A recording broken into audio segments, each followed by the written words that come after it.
Borough fans, hello and welcome back to season 7 on the Stevenage Football Club podcast. And that is correct. I do believe it is episode 42, hopefully, on today's episode. And as you can see in the title, guys, another win.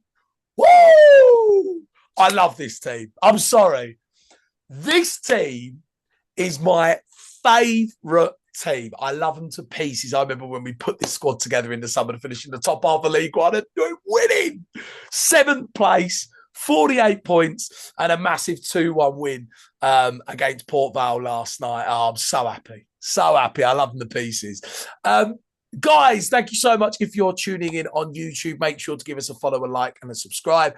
And if you're listening on all the audibles, make sure to give us a little follow on Spotify, etc. If you haven't seen our instant reaction video on last night's big 2-1 win, go and do that now. That is on YouTube, and that is some new content that we're going to be throwing out on the podcast every week in the build-up to the big one next season. Joining on the pod, well, first of all, we have to mention there is no And today because And is busy at work and I finished work, and yeah, it's just no And today. No And. It's probably not a pod for And, given that we've had back-to-back wins. Positivity. Yeah, it is. Positivity pod. Joining me on the pod, as always, Luca is here. Luca, mate, what a win! 7th. Can I sing it? We are 7th place, so we are 7th place. Is that allowed? It is. I'm actually buzzing today as well. I'm buzzing. Yeah, how are you, mate? Really good. It was a great instant reaction, wasn't it? It was a really enjoyable one. I love positivity. 2 wins from 2. We're in the playoff race. We're getting promoted. We're going to Wembley. We're booking the Stevenage football team League One promotion holiday. Yes, yeah. Honestly, it's great to be back in some sort of form and have momentum as well. Like you look at our team now and you go, we look really good. We look really good at the moment. And how football can change, because you look back to Northampton and we were all on the floor basically, and look where we are now. 3 home wins in a row. And it's great, isn't it? It's great. Yeah, do you know, I ain't stopped smiling all the way. I've been glued to the league table. I'm not a little kid. I've said it. I'm sorry, but this team are my favourite team. I love them to pieces, this squad. I really, really do. But 7th place, 1 point off the playoffs with 15 to play. I think it's great, isn't it? Because, we say it all the time, in the summer, we created a top half League One team, and you think, go and achieve that. That's the goal. Becoming a top half League One team for these next few years under this management and core of the squad that we got, that you believe season on season we can, evolve and improve. And it looks like we're going to achieve that. Our club, our team is going to be a top half League One team. Our team, a top half League One. How good yesterday was it to see all the results go our way as well? Yeah, everything went our way. When Bolton scored the last minute, I was like, oh my God, we're not 8 for 7. It was unbelievable, wasn't it? It was unbelievable. But, yeah, it makes me so proud. But it's my favourite team. I'm sorry, it's my favourite team. Throwing it out there. I'm sorry to everyone, but it is my favourite team. I love them to pieces. What can I say? But no, it was class last night. I love the instant reaction, mate. Propping the phone up as well on the... What was it like? The ticket office. The North Stand. Propped it up, didn't we? We had no cameraman last night. And obviously And weren't there. We had no Owen. Owen was gone. It was that moment of realism. It was like, hang on, how are we going to record this exactly? I just saw the ledge. And I was like, we popped the phone. We were ecstatic to film the reaction, and we came to the sudden realisation that we just don't have a cameraman. I know, yeah. I was like, how can we not do an instant reaction on the first back-to-back wins we've had since we beat Orient and Luton? I was like, there's no way we're not. We look around and everyone's gone. And it's like... Yeah. I was like, there's no way. We've had 3 wins in 5. Our last 3 home matches in a row. We have to do an instant reaction on this win. There was just no chance whatsoever. It was late, wasn't it, last night? 10 added minutes we had in the first half. No. We get home. Mental, wasn't it? Yeah, I'm pretty sure I got in bed at 11 last night. What even settled by then? It's like... No, because we literally did the reaction video. That was done. Then we went back. We've got to do our personal reactions as well, and it's like... I know, we're just a podcast of reactions. We are. Pod reaction. See, we need to get Ad, please. We need to get Ad on the single reactions. Yeah, he does. Come on. And needs one. I would tune in on that as well. Stats weekly. Yeah, I'd watch Anne's reaction videos. I'd love to see what he said. Yeah, but he'd only post them on when we drop points, wouldn't he?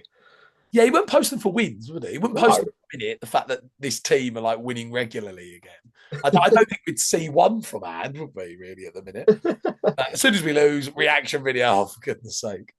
I feel like whenever we lose a game, maybe we just leave that for Anne's reaction video, and then whenever we win or get a point, then we do them, I think. Oh, exactly. Maybe that's the best way to go about it.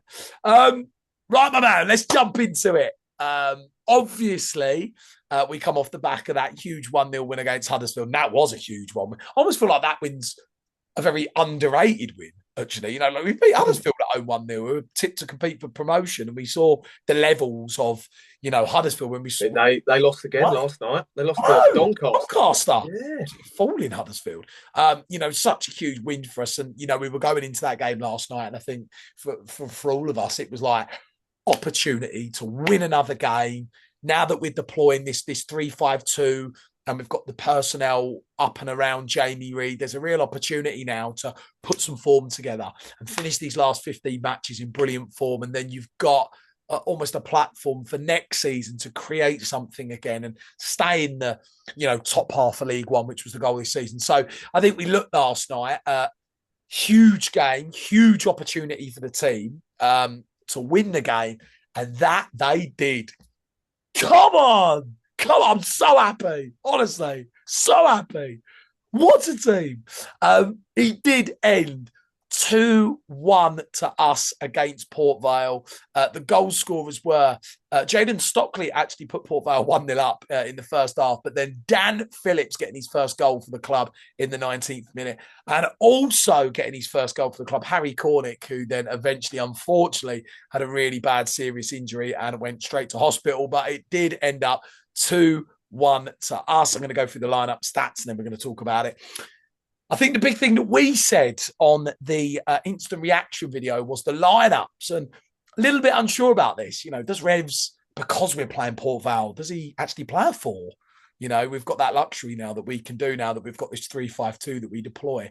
But he started with a 3-5-2, which I think me and Luca said in the instant reaction video. Big to keep playing that system now. That's our system now, and it's allowing us to win games and pick up points. And he stuck with it. 3-5-2. Luther Wilding right wing back, Charlie Good at right centre back, Cole Pigiani went back into the team in the centre. Lewis Freestone left centre back, and Saxon Early was the left wing back.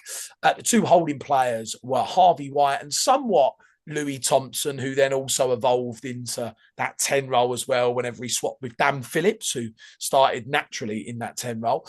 And leading the lineup was Harry Cornick and Matt Phillips last night. On the bench, Tashby Hammond, Jordan Houghton, Dan Kemp, Phoenix Patterson, Jamie Reid, Jordan Roberts, and the Sween dog, Dan Sweeney. What a bench. What a bench, by the way. The strongest bench I've ever seen. Making up the substitutions. The match statistics for last night's 2-1 win. We had 53% possession in the game. We had 16 shots with 7 on target. Now, this is something that I'm going to speak a little bit later on about the chance creation and the shot output. If you actually go and have a look at the last 5 to 7 games, much better than what we've seen even at the start of the season. We had 26 touches in the opposition's box, 6 corners to Port Vale's 1. Some distribution stats. We made 368 passes with a pass accuracy of 68.8%, 76 backward passes, 169 forward passes, 66 long balls with 87 successful final third passes, and 23 total crosses in the match. There were just 5 yellow cards in total between both teams in the big 2-1 win. And what a win it was. You know, I think we said in the instant reaction video last night, Luke, you know, it was great that Revs deployed that 3-5-2 again. And we were a little bit unsure whether he was, because it was almost like, you know, we're playing Port Vale. Will he go to a form revert? Which, to be honest with you, it'd probably been well right to do so, given who, you know, the levels that we are and who Port Vale are. But he stuck with it. He got the personnel right. And as we always say, because we have a top League One team, if you get the personnel right and you get the system right, 9 times out of 10, you will see this team win matches, as we've seen the last 2 games. And that was just, I thought the first half, as you said yesterday, Luca, was crazy. A lot went on, but I love the way that we got back in control, got the 2 goals, did what all the top teams do, got ahead. And second half was just, I thought we were absolutely magnificent in that second half yesterday. What were your thoughts on it, mate? I mean, I think the first half was obviously, it was crazy, wasn't it? It was eventful. Everything was happening. I mean, they should have had a red card. They probably, a lot of people. Oh my God, yeah. What was all that about, by the way? How did the referee not send him off? Andre Gray, when you go into a challenge like that on the goalkeeper, you know what you're doing. And I'm not being funny. You can't have any arguments about that. That's a red. Yeah. Because you know what you're doing. You've left it there, and he's just trying to stake his claim there. And it was a red for me. They could have had a goal as well. I mean, they did score. I think it was Andre Gray, wasn't it, as well? We had quite a hectic few minutes. But for me, honestly, the performance, it was solid, it was professional, but it was dominant. And that was the bottom line for me. And it's kind of reinstating our form, reinstating our momentum. But what I loved, and I think I told this to you on the reaction, that we showed character, we showed resilience to react from quite a uncharacteristic half, I'd call it. Yeah. And in the second half, we really responded and we evolved, like you use that word a lot. And that's what we did in that game. And it's great to see that we're not just doing it in a kind of spell of games. We're doing it in a 90 minutes. We're responding after, an uncharacteristic 45 to then have a 45 and absolute dominance. And it's a credit to the formation, but it's also a credit to the subs yesterday, which I thought were really good. I thought the subs yesterday brought energy, brought creativity. I thought they brought a lot of what you need that in a game to impact a game. And that was really good. So tactically brilliant. Second half was, in terms of dominance, was brilliant. I said to you yesterday, go and take risks. And we did. We were solid, but we took risks. And so second half, for me, was perfect. We just all good could have been was another goal or 2 or 3 because we were that dominant. Deserved it. Exactly. My God, it could be 4-5, couldn't it, at one point in the second half? Exactly. For me, it was kind of a tale of 2 halves, but it was a second half where we really responded to the wrongs of the first half. But it was an awful first half because we responded to their goal straight away with 2 of our own. We just looked quite open at the back in the first half, but we really solved that in the second half. And that's something I was really pleased with because it goes, the players are learning and their efforts are being rewarded for what they're doing. Yeah, I completely agree, mate. I thought the first half, it was a crazy 20 minutes, wasn't it? Because I actually thought we started really well in it. And Port Vale had a couple of moments where they got down on our right hand side to their left.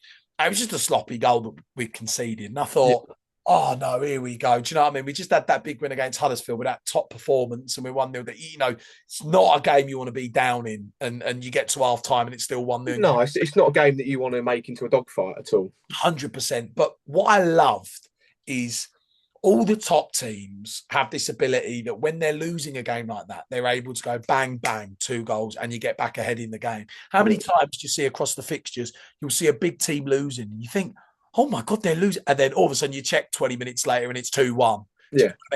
And that's what the top teams do. They find a way to win games, even if you're in a bit of adversity like we were yesterday. Loved it. I thought once we got over that kind of crazy 10, 15-minute period, thought we really controlled it, to be honest with you. I thought the midfield was brilliant. Great for Dan Phillips again. He was brilliant again.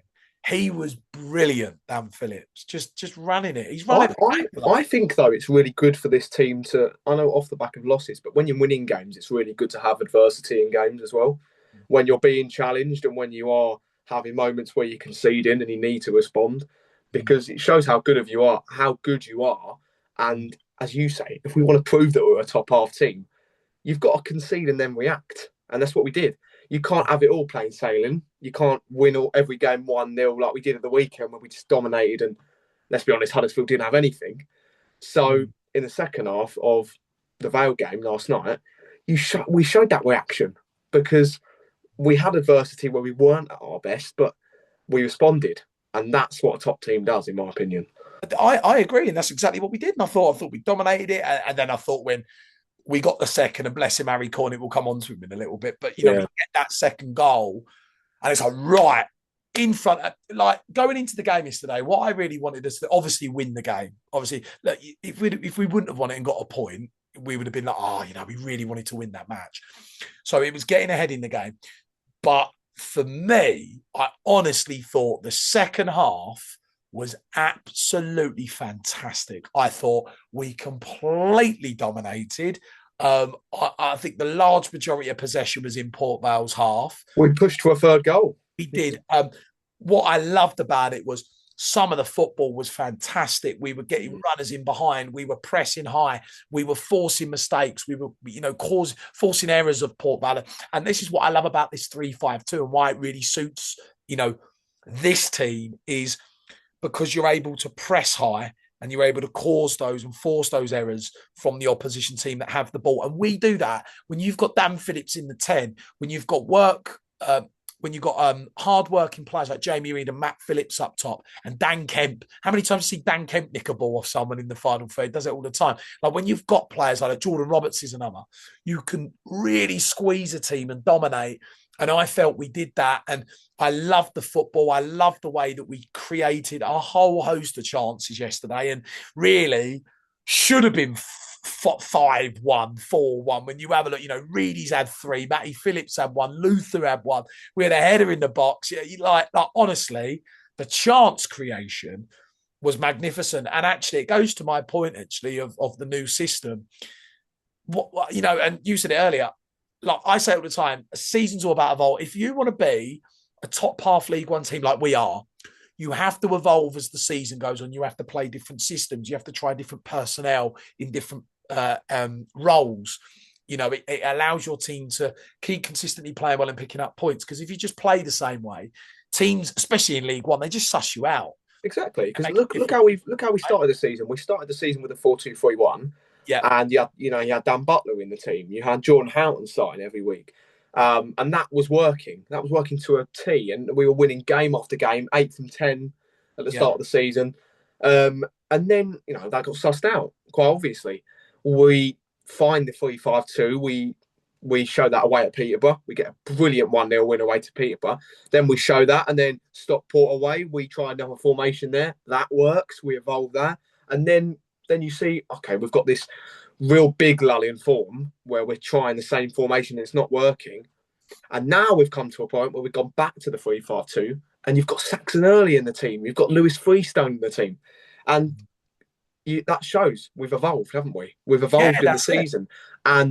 But we have evolved because we've found out what our strengths are. And we've kind of, as the season's gone on, we've found what the formation, what the system is that is going to win us games in the back end of the season. And that's the real big strength, I think, of what Revs has probably moulded over the season. Maybe he's just taken time to find his formation and maybe find the personnel that he needs to be starting every week. Yeah. So to see that paying off week after week, game after game now, and Saturday, Tuesday, hopefully Saturday again he gets it right. If he can get that right 3 games in a row, we're dangerous. We really are. I agree. And that's the thing, because we had, 8 wins in 10. You have the most amazing stuff. And I know Andy gets at me for saying this. I really do think that this has been the most important season because we're making that step and becoming a top half League One team. And we've created that. And I've been fully invested this season because of that.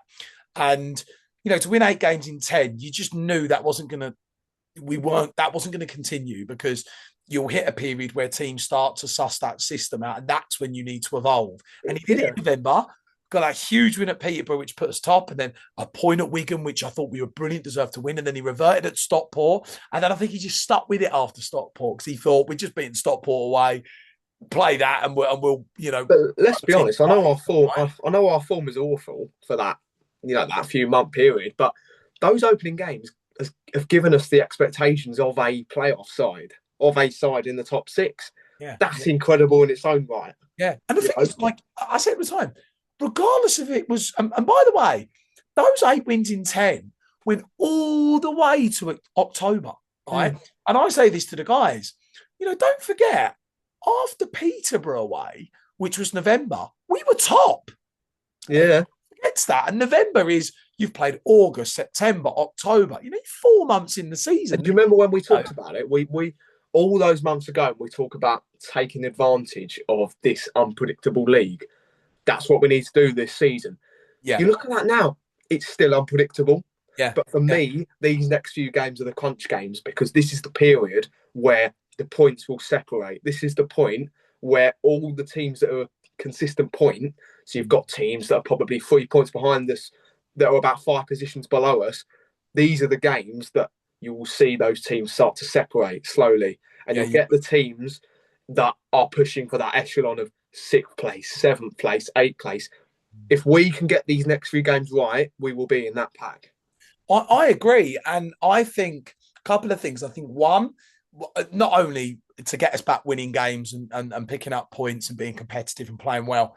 What I've loved about the fact that Reds has evolved, he's finally evolved and he's deploying a different system. Chance creation. Now, I remember at the start of the season, even in the 8 win 10, people were saying the chance creation is actually quite low, but we were converting a lot of the chances that we were getting. So you didn't really notice it. But what I've loved since we've gone to the 3-5-2, I was having a look at shot statistics today and chance creation statistics. Highest they've been all season for the past 5-6 games. We have averaged 12 shots per game over the last 7 games. Isn't it great to see that, though? Because it is the evidence of us taking risks. Yeah, it's like, what did we have? 16 last night? 16? Yeah. In the game. I know, but it's what I love, because, you see these top teams, they take shots. They take risks, but the majority of their chances, 90% of their chances, they're just attempting to make something work. Yeah. But as a fan, that's what you want to see. You want to see your team making the overlaps down the byline. You want to see crosses coming into the box. You want to see players taking the ball on the edge of the box, having a shot. Matt Phillips, prime example yesterday. Right before he came off, he got the ball at his feet and just had a go. And that's what I love, because honestly, obviously, it sailed over the bar, but it's a player having a shot. It's a player having a risk. And I think over the last few years, we've missed that. We've lacked that. And it might be down to management. It might be down to the system we've deployed. But I like that, Alex Ravel allows that in his system, because that's something that as a top team, as you progress up the league, you have to do. Otherwise, you get found out. And your quality, your XG, your chance creation in front of goal won't be good enough, because you're not taking as many risks as other teams would do. Think about Lincoln. I saw Lincoln statistics last night. I think they had 20 shots and they had about 14 on target. Yeah. And that just shows you, that just tells you all you need to know. Yeah, 100%. And what I love now is we have said he needs to evolve. He needs to deploy different systems, give us a different look, make us hard for teams to kind of how to plan for us in a sense prior to the games. And also, we said it on the instant reaction last night. Now we can go and play 2 to 3 different systems. You can line up in a match. Wycombe, for example, we could play 3-5-2, but then depending on how the game's going, you can go to a 4-2-3-1. What I said to you, we are at our best when we're flexible. Exactly. There might be a game where actually the 4-2-3-1 might sit better, but then you can adapt and change to 3-5-2. So I like the fact that we've got that now. But the chance creation, and it links to my point about the shots last night, massive. I mean, we're seeing massive improvements. We're creating chances. We're playing really good football. And I tell you, fair blooming play, Alex Ravel. He's took a lot of stick, Revs. He's took a lot of stick. And don't get me wrong, I think I say it about our fan base. I do think our fan base do panic a lot. Yeah. They do panic. I mean, the talk about Revs, we even had it with Big Steve. Oh, get rid of Steve. Do you remember that a couple of years ago in League One? So, that first season in League One. Let's be honest, Alex Ravel is still learning. And he is. At the end of the day, it is a huge gap from the mid-table of League One to pushing for playoffs. It is a huge gap, and you have got to have that experience to be able to push on. I'm not being funny. He was tactically brilliant last night, I thought. Especially in the second half. And people need to give him credit for it, because the 100%. Subs had impact. They were made at the right time, and they were the right players as well. So for me, he basically got everything right last night. So, hats off to him. I agree. I'm going to stick my flag in the Revs. I love the guy. He's like my favourite manager. I love him. I know I say he's my favourite team as well. It is, but Revs, I just love Revs, right? And what I love about Revs is I knew how great of a manager he was when he created this top half League One team. You do not put this team together if you're not a top manager. You do not sign players like Jordan Houghton and Chem Campbell. You can't get those foundations without 100 being a top manager. You don't retain the players that we retained, like Louis Thompson and Charlie Goode. You don't sign players like, again, Philip Marshall and, Jordan Houghton and, all the players that we signed and created this team. Right? You do not put that together. I knew from then he was a top manager. But what I've loved over the past few weeks, he's now learned that as you go through a season, you have to evolve. You have to have different systems. You have to put players in different. And this is what I've said. It's like this season has been a journey, hasn't it? Really, for Alex Ravel himself, because he's found that his probably favoured formation at the start of the season works so well. Yeah. But he's had to learn from it and had time to realise that that's been found out. It's taken long, but now he's starting to realise that the formation that the 3-5-2 that we did implement away at Peterborough actually is the formation that we should be going with, because that's the one, we've evolved with and the one that we have realised that we get wins with. 100%. And those are the two things for me. We needed to change the system and play different systems, and we've done that.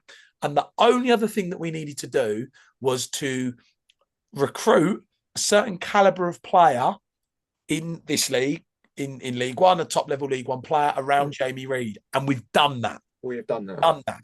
And now, because we've done those two things, they were the two things that were just holding us back on actually pushing in the top six. But because we had those things, we've only seen 3 wins in 18 or 19 or whatever it was, not scoring many goals, not winning many games. That was the reason. But now we've done that, you're starting to see the proof and the product of those things, right? Where do you... Question, where do you go with in response to Harry Cornick? Because obviously his injury now leaves another gap up front.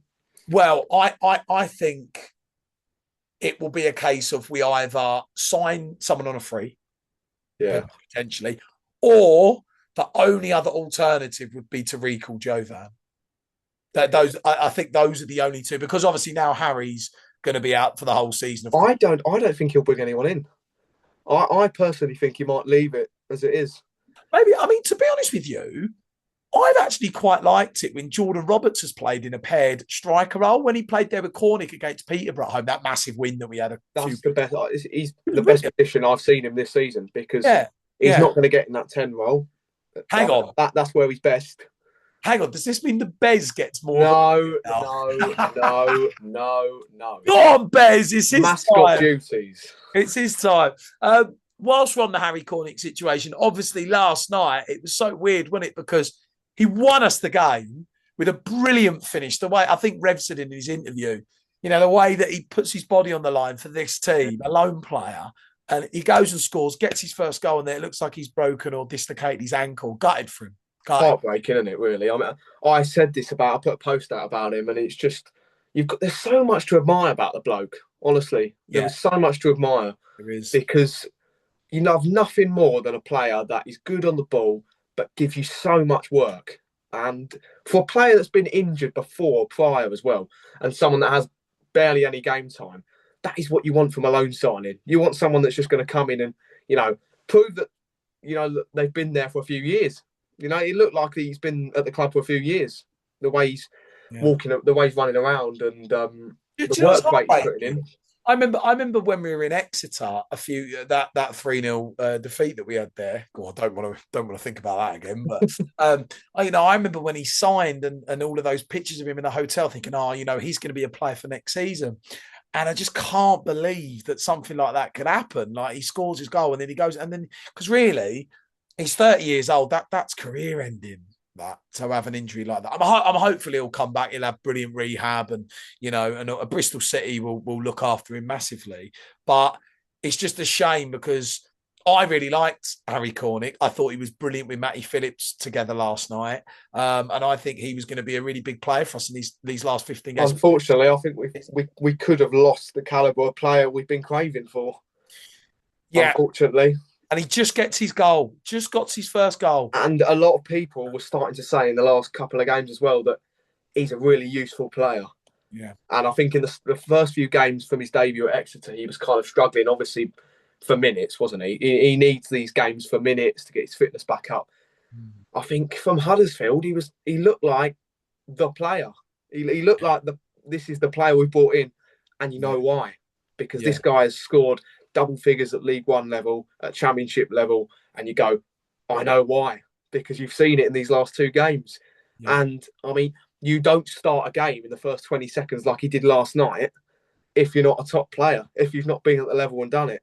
And you don't feed off the scraps like he did with the goal if you're not a top player. Yeah. And I'm heartbroken for him, honestly. We wish Harry the best of luck with his rehab, of course, and hopefully he can get well soon. Hopefully the injury can heal, and Harry will eventually play football again. He's 30, but he's still got time, and I'm hopeful that Harry will be able to make a recovery. So our best wishes go with Harry over the injury. Players to pick from last night, mate, because again it was just such a huge win. I wrote down a few names. Well, in capitals, Dan Phillips. I'm going to be honest with you, right? The whole of this season, I have said Charlie Goode, Lewis Freestone, and Harvey White for the first 4 months of the season. I think the 3 is set in stone. I think. Yeah, were my players of the season. But Dan Phillips, for me, has absolutely rocketed into that top 3. And I'm actually considering he's actually my player of the season, Dan Phillips. He was magnificent. For me, he is currently on par probably with Lewis Freestone. I think Charlie Goode takes it because of the... Do you think because of the consistent... the amount of consistent... Because Charlie Goode's been brilliant for the whole season. I think Dan Phillips probably started because he didn't have consistent minutes at the start of the season. He got injured. Do you remember Spain? I think he played a point in Spain. So, I mean, if he ends the season like this, because it's not only Charlie Goode you expect from Charlie Goode, but Dan Phillips is producing defensively. He's producing in terms of energy, what he brings in transition, ball progression, retention, and going forward as well. I mean, literally the whole package. Four goals now. Oh, I mean, just stick him up front for them. How many times have you seen him in the warm-ups hit a shot like that and nearly take someone's head off? He had a few funny moments, didn't he, last He was lining up for the shot because Pidge hit the post. I didn't realise he hit the post. The highlights back by. And when he was lining up for it, I thought, oh, God, this is going one place. And I did not think it would end up in the back of the net. Are you a fan of the Dan Phillips clearance? Oh, yeah, 100%. I love that. He's such a player, man. I love his interview as well. He's such a nice, humble guy. But he's the most soft-spoken bloke you'll ever hear. No, and do you know what it is, Luca? Right? And I know we talk about, this season being the most important in becoming a top half League One team. But we have got, right, for next season, we have got the makings of an unbelievable team. Right? I always feel like if we get to the summer, it's going to be very difficult to retain certain players because I imagine there's going to be clubs coming in for Dan Phillips, Philip Marshall. There will because they're out. But these last few months are so important in terms of the replace because you can't stop the outgoings, can you? You can't stop the Championship clubs coming in. Players can't be replaced. They can't be. These next few months are so vital in terms of getting the replacements. You want to make yourself an attractive destination, you know, and if we can do that with, consistent form over the next few months, that's vital. That is so vital. I agree. I feel like there's an opportunity next season where our goal is going to be to stay a top half League One team. And we have got the makings of an absolutely unbelievable team. If we retain the players that we should retain and recruit players that are going to be able to evolve us and keep us in the top half of League One, we could next season have a really exciting season. What I love about the players that we bring in, especially in the summer, is we don't just bring filler players, do we? We bring quality assets of player. Jordan Houghton. Do you remember when we signed Jordan Houghton this season? We all went, "Oh my god, a championship player!" You don't bring him in and go, "Okay, yeah, he'll be a backup, he'll be something like that." You go, right, he's a starter. He's a first team player. Yeah. He could be the best player in our team. We do that every single time. Yeah. But I remember, when we signed Dan Phillips, he had championship interest. Yeah, championship interest. Yeah. And the fact that we kept on, I think it's loads of players that we just kept going under the radar in terms of signing them over sites in higher divisions. That doesn't come by accident. That does not come by accident. And these next few months are obviously so important because you want to go and, get that other quality of player, that higher quality of player that's even like at the top of League One. Yeah. That's why I think it's vital for us finishing and achieving our goal this season of becoming a top half League One side. Because if we finish in the top half of League One and achieve that, these players might want to stay. They might look and think, well, next season we've achieved this. When we evolve in the summer, we recruit, we get better. Next season, in a really competitive league, the way it's looking with who's coming down and who's coming up, it might attract these players to stay. We don't know. It might, attract new players. So I think it's such a big end to this season, but we've got the makings of a real top team. I mean, I believe we've got a great chance of having a stab at the top six. Personally, I think when you look at the way that we've evolved now, and now we're winning games. I remember when we had the 3 wins in 18, or lost count of what it was, 3 wins in 19. It's gone now. Who cares? 5 wins in 20. Who cares? There we go. Quarter games, right? I remember thinking, we're not going anywhere from the league because the league's so open. Normally, you drop down to 18th, but we stuck in 11th. And I thought, if we can change the system, get the right personnel around Jamie Reid, right, we will start winning games again. If we start to win games again, we will find ourselves in the top 6. Can you look back and go how many easy points we've actually dropped? And if we hadn't dropped those points, we just stayed consistent, where we'd be. Honestly, if we won against Northampton, we would be in the playoffs, really easily. That's mad. I was having a look today. We're 3 wins from Bolton, who are 3rd. And those 3 wins could have been easily won. Say we'd beaten Wimbledon, which we should have done. We'd have beaten Burton, which we should have done, and beaten Doncaster, which we should have done. We'd be 3rd place. But it shows you the level of this squad in the fact we've created a top half League One side. It's right there, proof's in the pudding. We've got a top half League One team. I think just probably it is understandable because fans are moaning because you've literally gone from one extreme to the other. And that's probably why people don't realise how good the start was. Yeah. Because people go, oh, we've been so bad for these last few months, but we're 7th. But that's because of the start. Yeah. And now, if we can even we don't even have to go replicate the levels of the start. Even if we just keep consistent, we keep winning games, we don't drop points regularly. If we keep that, who knows? Who knows, honestly. Yeah, that's it. And look, you do not win 8 games in 10 in this division if you're not a top team. You just don't do it. You don't go top of the league on 5 to 7 different occasions. You don't have the best defence. You don't only lose 1 match at home from 14 home games. And that was narrowly against Cardiff. And, you achieve all these things and you beat Stockport away 3 and beat Huddersfield at home. You don't do those things. You're not a top team. We know we're off that level. We know the first 2 to 3 months, that was us. That's who we are. But it's just been a lack of evolving and having missing personnel in certain areas in the final third. But we have that now. So I don't know, man. I'm excited. But to conclude, I just thought it was a fantastic win last night. Yeah. First back-to-back win since September and October. Unbelievable. Can I just give a shout-out to a man that I think is performing so well? Go for it. Saxon Early. Yeah, brilliant. Honestly, how that man, consistent 90 minutes every single week at the moment, for a player who was out probably, 2 years in terms of playing league games? Yeah. And the guy, honestly, I mean, you can't see anyone. He is unreplaceable at the moment. You can't see anyone dropping him. Yeah. Brilliant. And isn't it great? I mean, when we signed him, we were like, oh my God, we've signed Sax again. We've re-signed Sax. And you go, what's he going to be like? Because he hasn't played. And, we go, how's he going to fit in the team, and are we going to actually use him that much? But now you look at him alongside Freestone, you go, what a player! What a player we've got. Yeah. Do you know what? I'm really happy that he's playing a lot of games because he's had a lot of injuries.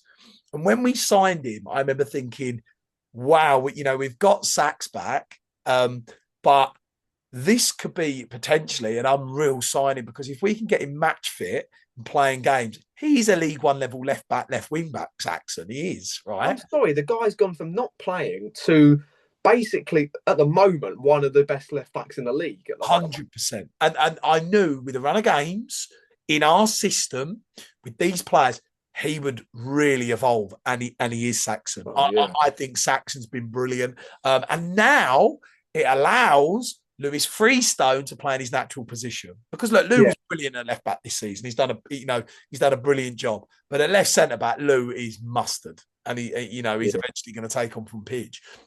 So it allows that as well. So look, I think Saxon definitely deserves a shout. Again, it was a huge win last night. I'm so happy. What a team. I'm so happy, Luca. Come on, the boys. Love them the bits. They can all come to the wedding. There we go. Let's look to the league table. It's looking unbelievable. We'll start from bottom to top. There was a full list last night in the division. Some crazy results in there, as we know. Obviously, us winning 2-1. Huddersfield losing, Reading throwing it away in the last minute, Lincoln and Cardiff both thrashing teams again, Leyton Orient into the bottom four now, and there is Wigan v Luton tonight as well, as we know. But the bottom four, Port Vale, Rotherham, Wigan and Leyton Orient from 20th to 12th, Northampton, Burton, Doncaster, Blackpool, Wimbledon, Mansfield, Exeter, Barnsley and Plymouth from 11th to 7th, Peterborough, Wycombe, Luton, Reading and Stevenage football team in there at 7th. Go on, the boys. 31 games, 13 wins from 31, nearly winning half our matches. What a statistic that is. And the top 6 at the minute is Huddersfield, Stockport, Bradford, Bolton, Lincoln and Cardiff are currently leading the division. We spoke a little bit about it last night, Luca. This is unbelievable. Look, we know that we're safe from going down. We need one more win to secure our position in League One for our 4th season next season, 3rd under Revs. We know that we're going to be on the cusp of achieving a top half League One finish, which is our goal this season, with 48 points. But we're 1 point off the playoffs with 2 games in hand on Huddersfield. We're actually only 5 points from Stockport. We play Stockport next week. Stockport have lost a couple of games recently. Lost to Bradford last night. Why have I got this feeling that we could potentially get in there now that we've made the structural changes? We've got personnel in the final third that we needed around Jamie Reid. We've done those things that were kind of holding us back from really being in the top 6. I just really feel like if there's a team to put money on to get in there, given the fact we stayed where we were after the bad run of form, it's us.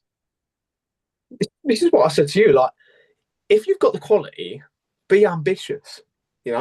Go for it. Why can't we, after those 2 wins, we reinstated our form, reinstated our momentum.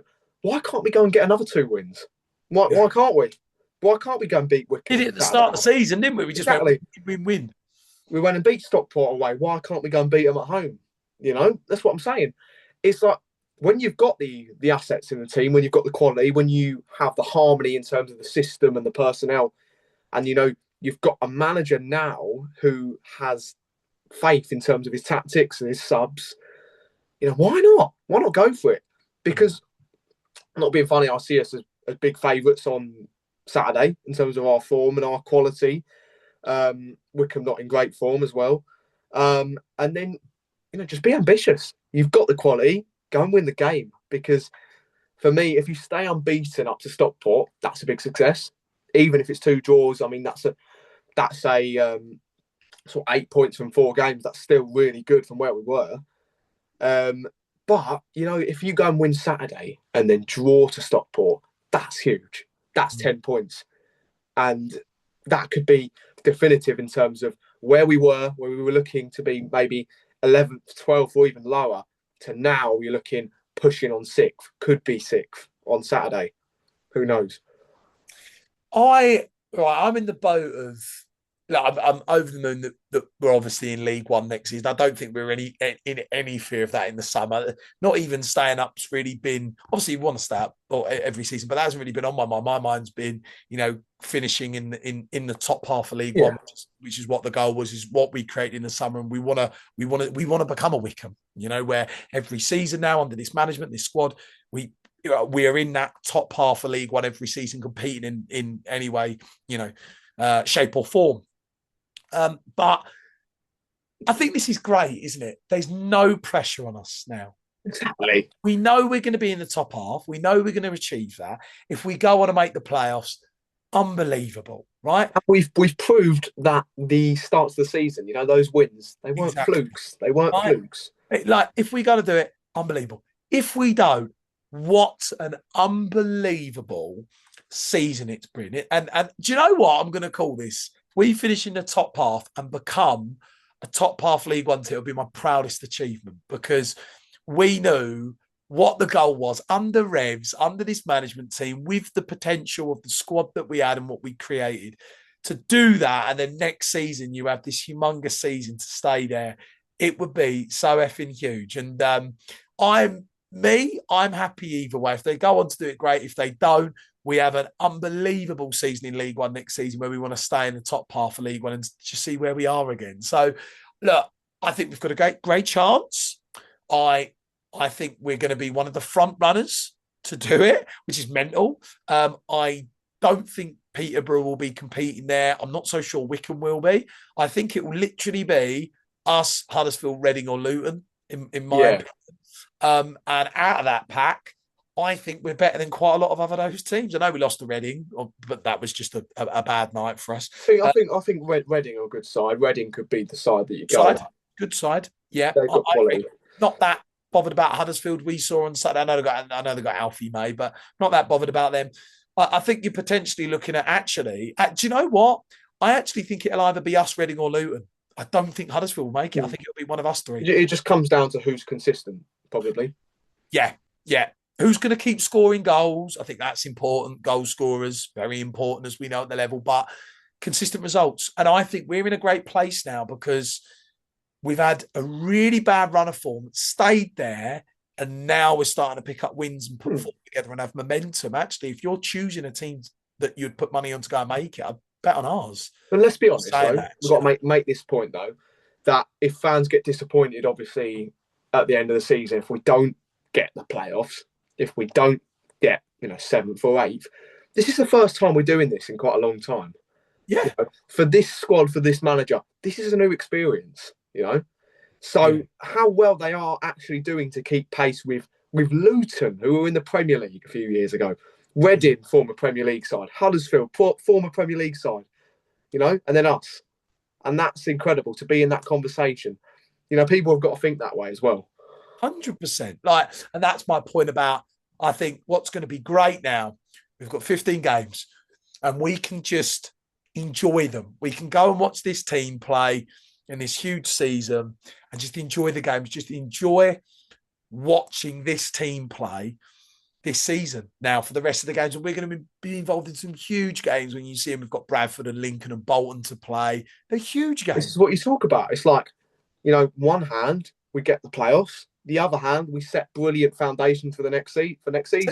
Yes. Or we could do both. You never know. Yeah, that's what it's all about. We know that next season we could have a really, really exciting season. Yeah. This season, if we go on to do it, great. If not, brilliant. We'll recruit, we'll retain, and we'll build another top half League One team for next season and have a stab at it again. So I think for me, look, I could sit here all day and go, we're going to make it. We don't know. We won't know until the final last. I think when we get to Blackpool on Easter Monday, we'll have a good idea of if we are or not, right? Or who's going to be in there. At the minute, we're still in Feb, still got a couple of months to go. So I'm just going to enjoy watching the team playing these big games and just enjoy and see where we go, So Saturday, of course, what a game. What a game against Stockport, by the way. Wow, I can't wait to speak about that and see that next week.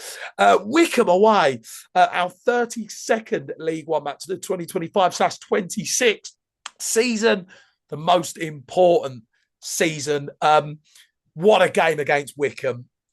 Huge. You know, I think many things. Look, we've had back-to-back wins. I think the pressure's off for these games as well. I think, you know, I kind of feel like if we hadn't have had that win last night, you're looking at Peter Wycombe and Stockport and going, "Oh God, yeah, it's just one win from." Do you agree that there could be a degree of pressure on this game to reinstate the away form? Do you think? I think so. I think in terms of the away form, there is. I just think after back-to-back wins, you kind of go to this game and you think, well, look, at least we've had back-to-back wins. If we don't win this game, doesn't particularly matter in the sense of we've got 2 wins there. But I think what's really important for us is, can we now start to put points back on the board away? Because we've had 5 away defeats in a row. Last 3 have all been 3 goals that we've conceded. I think this is a really, really good opportunity for us to get an away result now. Get an away result on the board. Tough game. Wycombe are good at Adams Park. They're a good side. We're 7th, they're 10th. But a big opportunity this Saturday. And again, you know, go with the 3-5-2, play the right personnel. And you know what? We do those things. If we get the system right, we get the personnel right, I'm really confident we can win. I'll be honest. What I'm saying is, like, play like the team you want to become. You know, if you want to be ambitious and you want to get the playoffs, you know, you take Saturday as a game you win. And because Wycombe, in terms of where they are in the league, they're at the moment one of our rivals for those spots, aren't they? Yeah. So, as I've called it, a crunch game, it's one that, you know, when you're in this situation, you're chasing, it could be promotion, it could be the playoffs, it could be surviving relegation. You know, if your opponent's drawing, you want to be winning. You want to be ambitious. You want to be picking up more points. You want to be, in these games when you're playing your rivals, you want to go and get those precious 2 points could be all it is at the end of the season. And, you know, and if we're ambitious and we go and win on Saturday, it could be huge, honestly. I agree. I'm really confident for this game. I think Revs will deploy the 3-5-2. He'll play good personnel in this match. We're going to see Matty Phillips and Jamie Reid partnered together up top, which I think is actually which I would have gone for this match anyway. Obviously, we know Dan Phillips is going to keep his position probably, and then you're tossing up between Houts, Louis, and Harve. But I think for me, I think this is a really good opportunity for us to get an away result. Personally, I'd bite your arm off for a point, I would, but I believe in us. And again, we know that we've got a top half League One team. And when we get the personnel right, as we say all the time, and when we get the system right, we will beat the majority of teams that we play, as we saw in 10. So what are your thoughts on I call them luxury players? So you've got Chem Campbell, Phoenix Patterson, Dan Kemp, who kind of seem at the moment to not really be in the team. It's unreal that we've got players like that. I know. Any game. I call them luxury players that, you know, 1 or 2 years ago, maybe you would go, how are they in our team? You'd be like that. How do you think they fit back in? Because honestly, I don't think they do. Because I think Dan Kemp fits back in. I think Wycombe were a team he should be playing against. Yeah. For me, Phoenix and Chem at the moment, you know, you prioritise Sachs, you prioritise Matt Phillips. I think at the minute, because we have to keep playing the 3-5-2. We're winning games, we're dominating, we're seeing all the things that we wanted to see, right, in the bad run of form. I think at the minute, I don't see them within that 3-5-2. I think Kempy does, as you say, because you've got that number 10 role, and then you can even put Phillips back, right? But I don't think they do. I think Chem and Phoenix's kind of role at the minute is there'll be players off the bench when the system has been changed. Okay.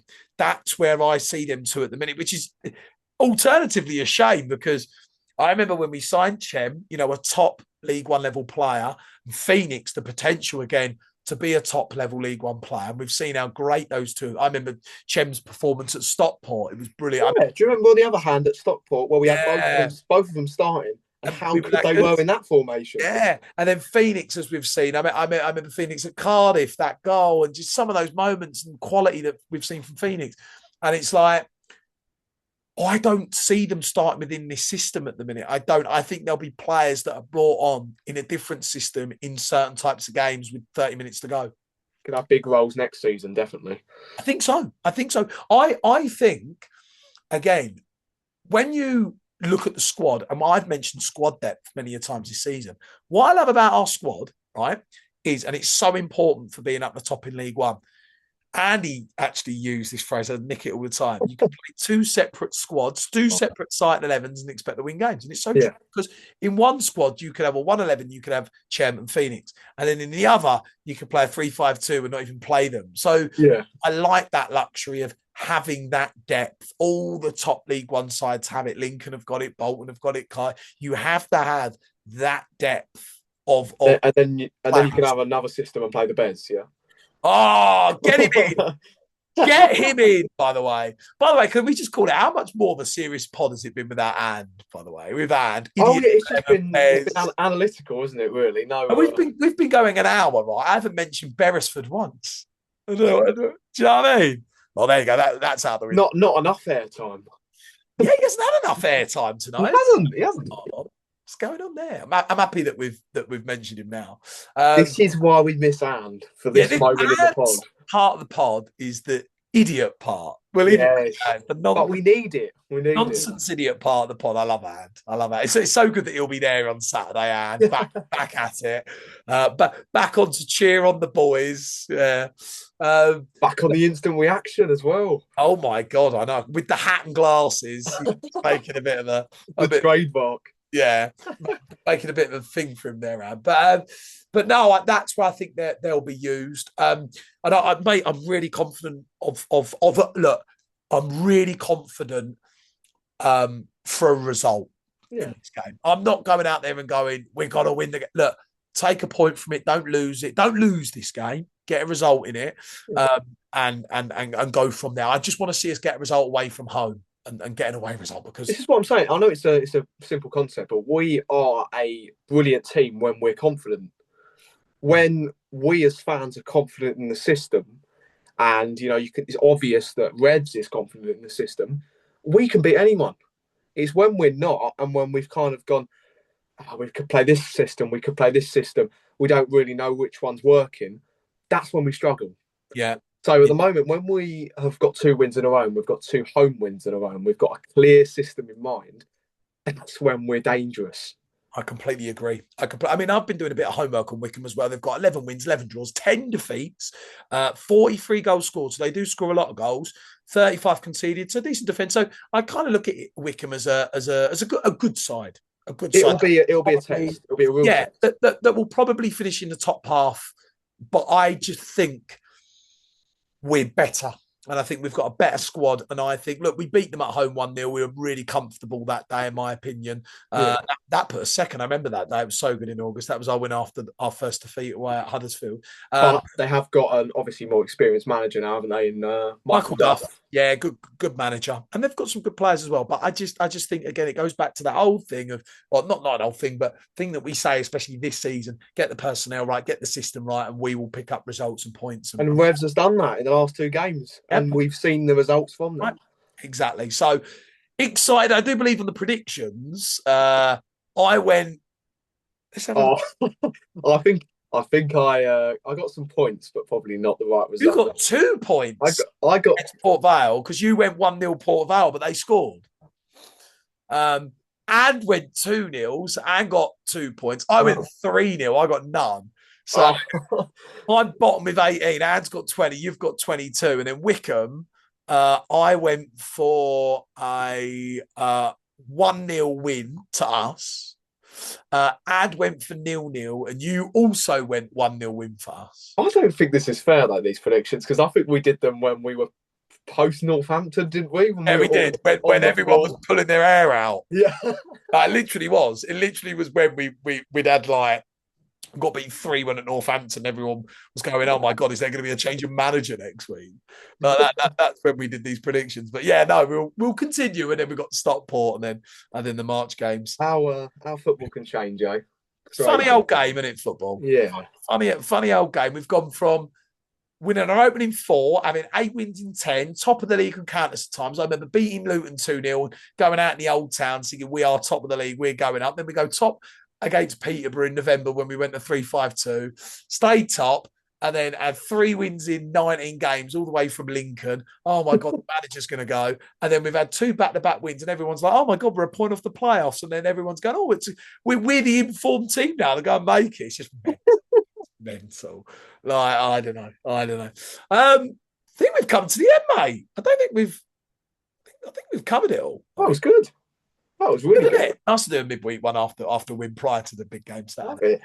Yeah, you're making the trip Saturday, aren't you? Because we've got the instant reaction. Yeah, I've got to do it for the instant reaction. Wouldn't miss that. That has become a hit. I'm loving those, by the way. They're so good. They are. They're so good. And again, I loved our one the other night. That was so good. Putting the phone up on the thing. But yeah, hopefully we'll have us three back. Yeah. The trio. Come on. Yeah, the trio. I wonder if there's going to be a case soon where people actually watch. And because I remember doing it on the Red All Over, and that's where I thought it would be really good for us to do. And they had like a crowd of like 10 people watching it. It was like a live show. That it would be cool if we get to a point where people actually watch it. Yeah. Because I remember when we beat Huddersfield on Saturday 1-0, there was a bloke watching it. I don't know if you saw him. He was like lingering on his phone. He was somewhat watching it, listening to it. Okay. Yeah, so it'd be good to get a crowd. Be good to get a crowd, wouldn't it? But I don't know. Bar fans, thank you so much for tuning in to another win. That is correct. Back-to-back wins, 7th place, 48 points, 30 wins, 9 draws, 9 defeats, throwing out all the stats, 34 goals scored, 31 goals conceded, joint best defence in the division. That is right. And we have got 15 matches in the most important season left. Guys, if you have enjoyed this episode, please give us a follow, like, and a subscribe on YouTube. We are trying to grow that platform as much as possible, and also give us a like and a follow on all the Audible, Spotify if you are listening.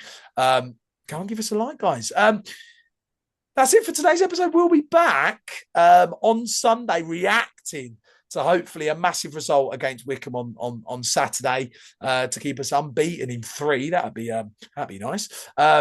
And also with 14 games to play, we'll then be looking ahead to the big one against Stockport. And then it's just 2 months and a week left of the most important season. My God, I remember the fixtures coming out and the retained list and the Jordan Alton signing and going to Spain. And oh my God, I remember all that. It's gone so quick. In Blackpool, the big opening day, it's all gone so quick. But guys, we'll be back on Sunday. Thank you for tuning in. Go and stay tuned for all the content on social media this week, on Twitter, at TSFC Podcast, and on YouTube, the Stevenage Football Club Podcast. Please go and tune into that instant reaction video that we've got also on YouTube. They are brilliant watches straight after the match and the team's results.